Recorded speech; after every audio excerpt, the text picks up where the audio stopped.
and good evening. As the COVID-19 pandemic fallout speaks across the country, it has had a significant impact on the education sector. That's no secret. As the days pass by with no immediate solution to the pandemic in sight, school and university closures have had a significant impact on the continuity of learning for more than 285 young learners in India. What's more, migrant crisis has showcased the teeming millions of the unskilled workforce who've returned to their home states. This group is in dire need for skilling or upskilling, if you will.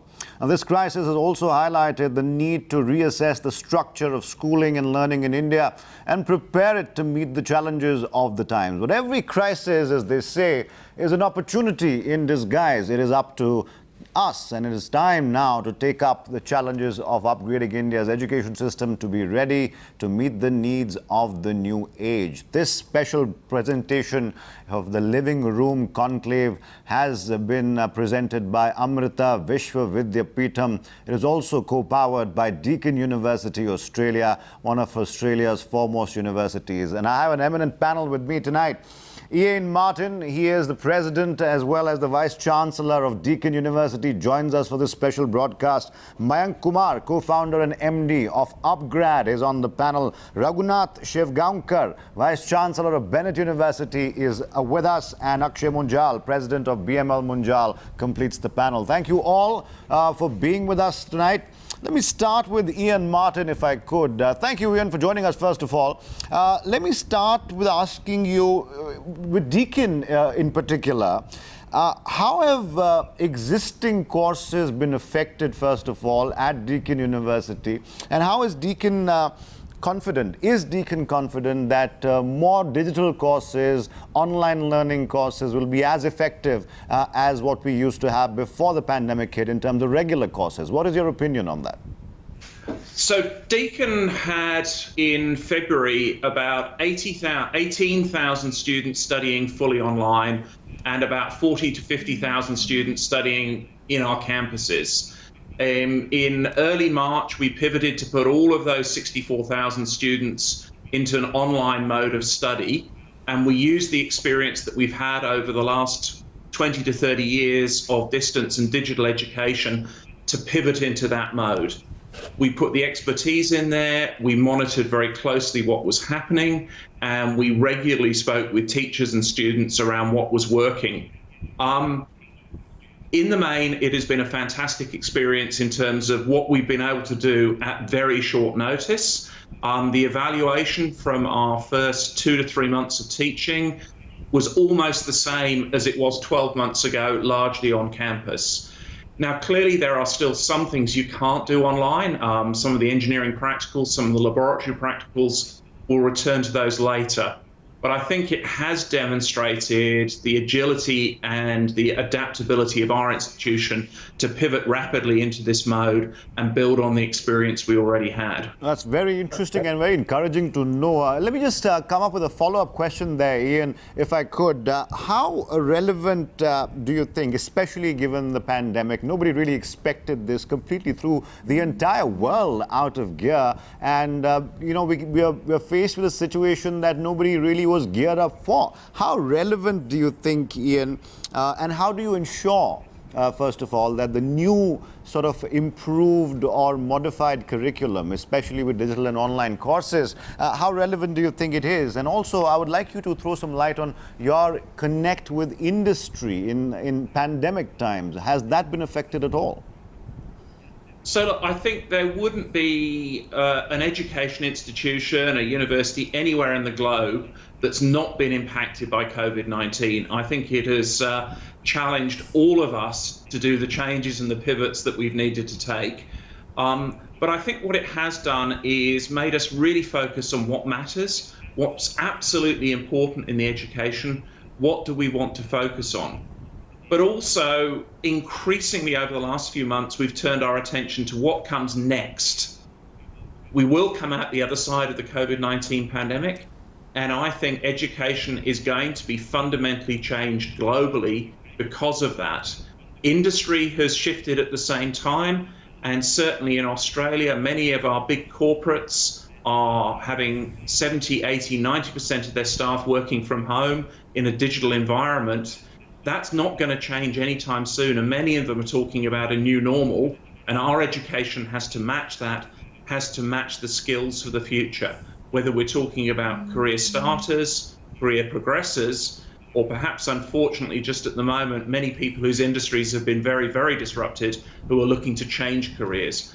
All of those are going to need that new mode of education, which I think we can learn from what we've done, continue to do digitally what's best done digitally, but remember there will always be a place for some things that have to be done on the campus. Let me now throw this discussion open to my other guest, Raghunath Shivgaonkar. Let me ask you this and pivot, as Ian said, to India-specific questions here.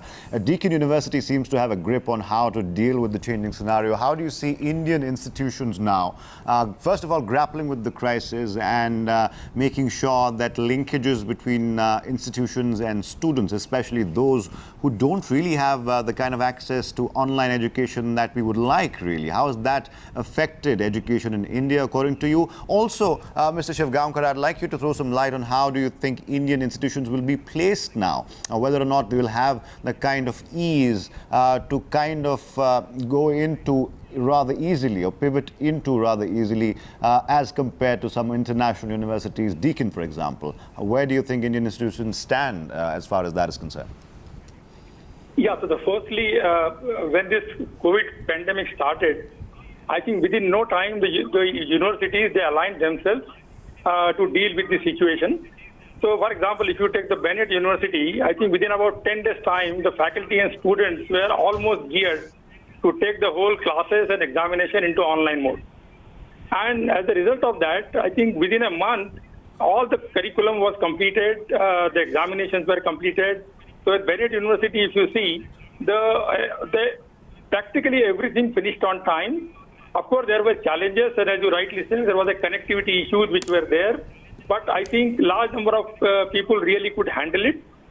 We have to come up with some innovative solutions, like when you have a lecture, can you leave a lecture, recorded lecture, so students can see it at their own ease when the technology is, connectivity is available to them. So, of course, there are challenges there. But given this COVID pandemic, I think there are many things which in our country we wanted to do, they got accelerated. So online education was coming in India anyway, but I think this was a great opportunity to really accelerate it and use this platform to really expand our education base to a much larger audience in the country. Okay, fair enough. Mr. Shivgaonkar, I just want to quickly go across to Akshay Munjal also, because I also want to go back later in the program to Mayank Kumar and discuss the role of industry and how the linkages between institution and industry has changed post-COVID. But first, I want to go across to Mr. Munjal rather quickly and ask him, Mr. Munjal, how do you see the scenario now, given the fact that even as Mr. Shivgaonkar was suggesting right now, that Indian catching up, so to say, has not been that bad. People, of course, expected far worse. I believe we've come out on the better side of it. But where are Indian industries placed, Indian universities placed, and how far into going into new courses, newer age courses, like AI, for example? How far do you think that particular distance has been covered by Indian universities? Sure. Let me start first by thanking you for having me on this show. And before I address your answer specifically, I'd like to make a point here. I think the biggest silver lining COVID has had on higher education, that it's completely disrupted how higher education was continuing. We in higher education were very reluctant to change. And what COVID has done is just accelerated change beyond anybody's imagination. Some of these trends of online education, blended learning were already there, but they've been greatly accelerated with COVID. And to specifically answer your question, I think Indian institutes were pretty much geared up and ready to take on this challenge. And specifically now what's going to happen, given that earlier you were restricted by physical size of the class, you could have 60 students maximum in a class. Today that boundary is blurred. Today a faculty member sitting anywhere, any part of the world, can teach X number of students. So courses like AI, ML, machine learning, today is a fantastic opportunity to reach a much wider audience, which So we let me never get had this earlier. right. Akshay, if I've gotten you correctly, and correct me if I'm getting you wrong here, you're saying that the pandemic, COVID-19, the virus is clearly a challenge to all of humankind, clearly, more so to developing countries like India, but it's also a huge opportunity. It came as a huge opportunity to kind of put that particular pace in our education system that perhaps would have taken a long time coming had things not changed. Am I right? Yes or no? I fully agree with you. All right, fair enough. On that Absolutely. note, because we have commercial commitments as well, before I go across to Mayank Kumar, with whom I want to discuss the linkages with the industry and the need to upskill, so to say, we have to take a very quick break. We'll be back in no time. This discussion is just getting started. Stay with us.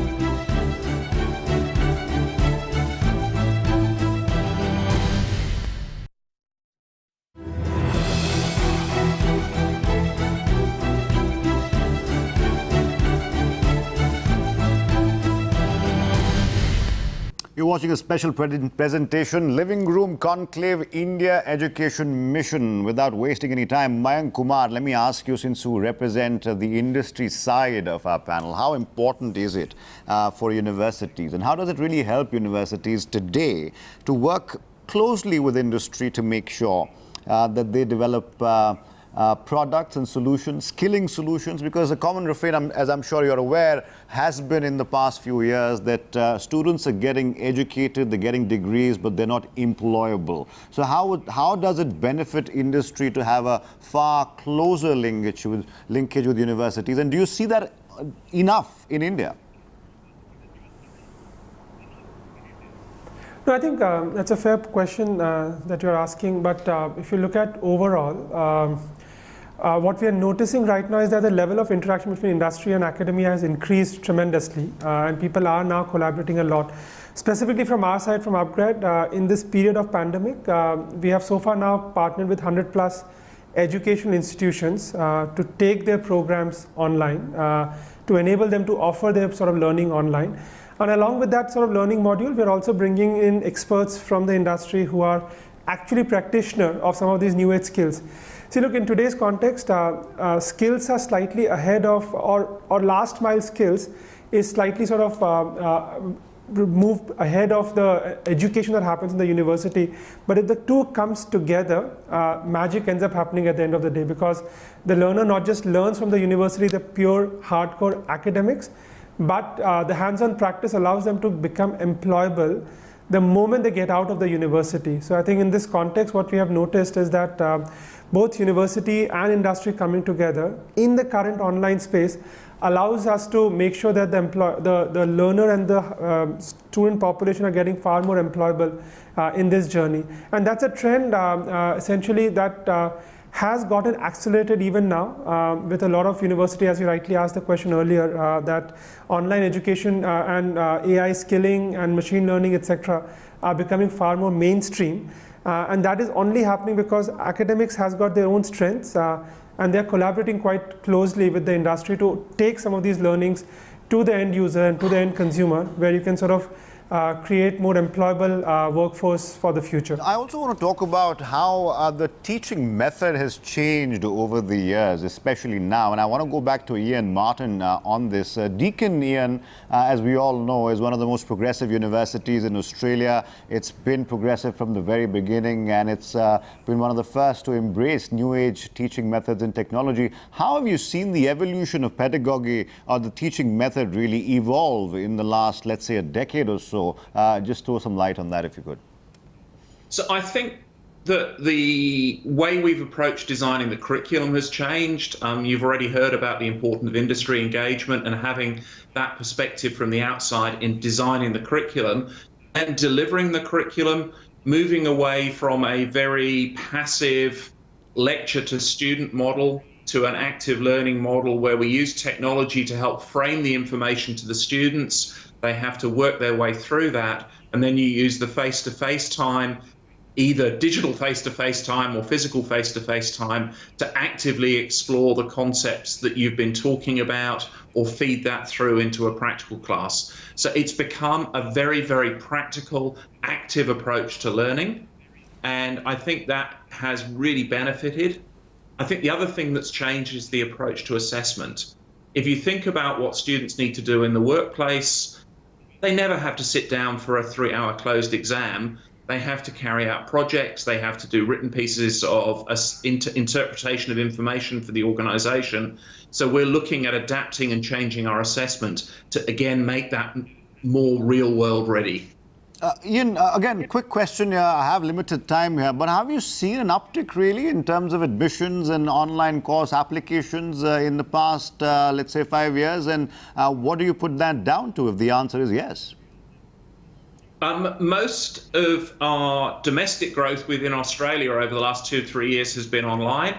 That has been translated now into some really quite dramatic increases online. So for our second trimester intake this year, our applications were up about 30%.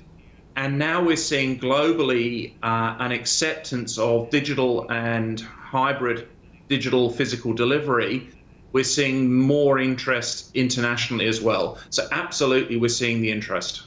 Fair enough. Let me go back to Raghunath Shivgaonkar here and go back to asking him again, at the cost of repeating myself, Mr. Shivgaonkar, these new courses that we just spoke about, be it architecture, data science, AI, cybersecurity, sports, business analytics, public health, mechatronics, robotics, etc., etc. Now, do you think that there is enough interest here in India as far as these new age courses are concerned? Has your university seen an uptick in interest in this? Absolutely, I think this is the future, and the courses I think you are talking about are going to be the basically core of many of the applications in industry. So even in Bennett University, we have put more thrust on artificial intelligence, data sciences. We have started specialization in this, and I'm sure many of the other universities also are going to follow the similar kind of path. So there is absolutely a great requirement in there from the industrial point of view in these areas. All right, fair enough. Mr. Munjal, would you agree, would you concur with Mr. Shivgaonkar that there is a huge interest as far as these new courses are concerned, and also the fact that Indian universities are also adapting according to the situation we have, not just embracing and accepting that the world is changing, the teaching methods are changing, and the needs of the students are changing. Also the fact that skilling is now not just merely a buzzword, it's a major requirement now. I absolutely agree. I think today skilling is actually at the forefront, and industry and academia are very closely coupled with one another, and this coupling is just getting closer. The way I see it, in the next 5 to 10 years, academia will actually be at the forefront of this. Today, industry is leading, whether it's AI, ML, some of those areas you mentioned. But going ahead, and the way Indian academia has evolved in the last 10 years, I won't be surprised if Indian academia is actually leading this revolution at the front and industry is following. All right, fair enough. I have another round of questions for my guests, but we have to take another short commercial break. When I come back, I'll ask Ian what makes Deakin University tick, and I'll ask the rest of my guests some other specific questions. Hopefully we have time. One more question on brain drain and reverse brain drain, but that's only if we have time. We'll take another short break right now. Come right back. Don't go anywhere.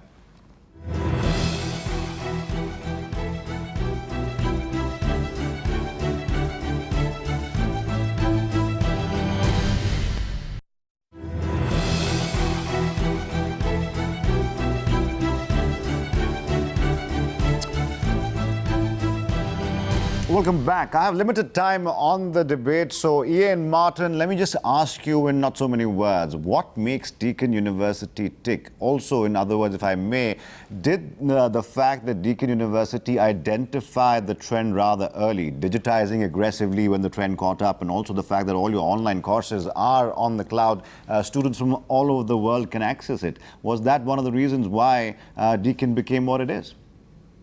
So I think there's two reasons.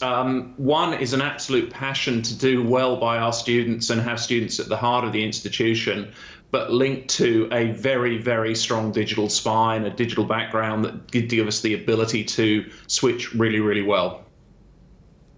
All right, fair enough. That's what makes Deakin University tick. Let me quickly go back to Mayank Kumar on this. Mayank, I spoke, in fact, about there used to be a phenomena called brain drain, I believe, when we were growing up, at least when I was growing up. There was this common refrain that all the best talent in the world is going to foreign universities. What's going to happen to India? Then there was this phenomena called reverse brain drain. Do you think all those concepts have been left irrelevant now? Because everything is digitized, as Ian was telling us, everything is on the cloud, and people anywhere in the world can access any other university in the world. So has that concept become redundant or obsolete now?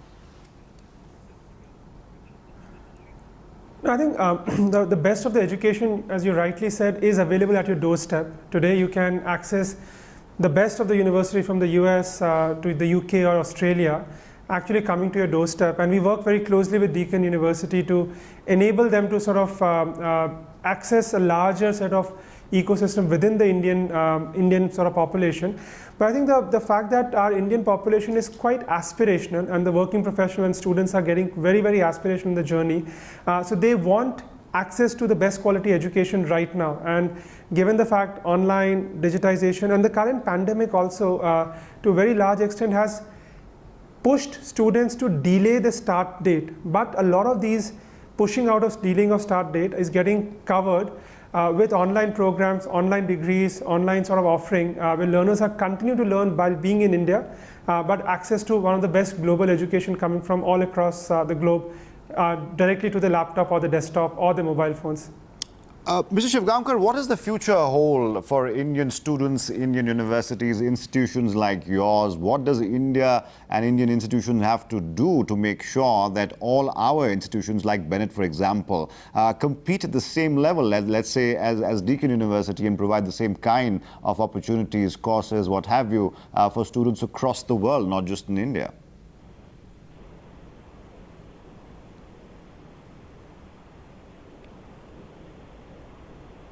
Mr. Shivgamkar, the question was for you, if you can hear me. Yeah, so I can hear you. So actually, Indian universities have to do a couple of things. First is Indian universities have to really become quality conscious. Second thing, the research has to be brought back into the universities, and many universities, including Bennett, has put some thrust on the research. If the research is brought into the university, actually there will be a new temper which will be created inside the universities, and the academia itself will excel. So I think that is the direction in which the industries have to invest, and they have to come to the universities and start doing research. There we have it, and that's our time. Thank you, gentlemen, for participating in this discussion. Ian Martin, my thanks to you for participating. Raghunath Shivgamkar, as well as Akshay Munjal and Mayank Kumar. We unfortunately are out of time, but we can't wrap up before mentioning our main sponsors. This program has been presented to you by Amrita Vishwa Vidyapeetham and co-powered by Deakin University, Australia. Thank you all for joining us. My name is Athar Khan. Thank you for watching. Goodbye.